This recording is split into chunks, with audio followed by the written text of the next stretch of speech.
நீர்வீழ்ச்சியில் குளிக்க பிடிக்குமா? Do you like to take bath in waterfalls?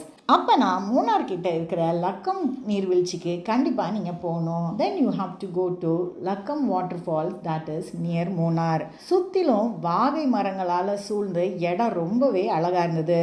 The place was filled with vaga trees and it was beautiful. இது வரைக்கும் நான் பார்த்த நீர்வீழ்ச்சிகள் மாதிரி இல்லாமல் சுற்றிலும் பெரிய பெரிய கல்லாக இருந்தது.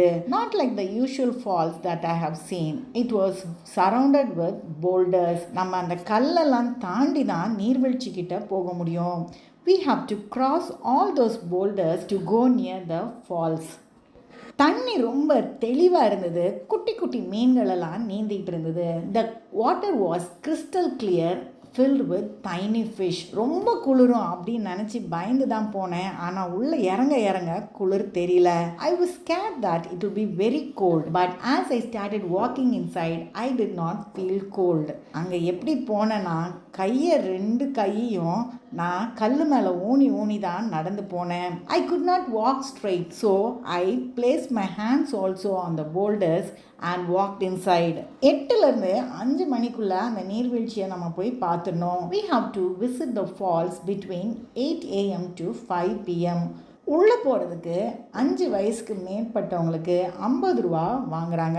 They are collecting an entry ticket of 50 rupees for people above 5 years. இந்த அருவியோட உயரம் 50 அடி. The total height of the falls is 50 feet.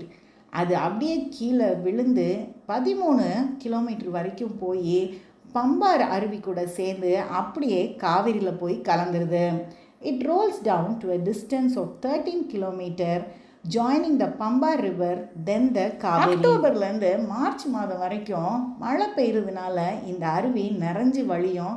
அப்போ நம்ம அங்கே போய் நல்லா குளிக்கலாம். From October to March is the right time to visit the falls. Because of the monsoon, the falls will be brimming with water. அந்த தண்ணியோட வேகம் ரொம்ப வேகமாக இருக்கும். அதனால் ரொம்ப கிட்ட போகிறதுக்கு முயற்சி பண்ணாதீங்க. Don't try to get closer because the force of the water is very strong.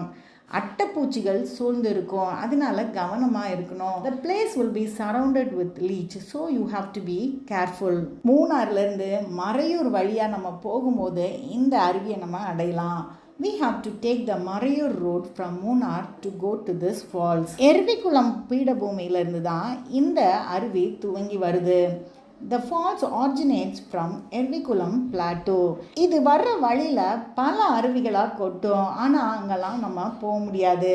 There are many falls in between, but they are not accessible. படங்கள் எடுக்கிறதுக்கு இது சரியான இடம். This is a good photography spot.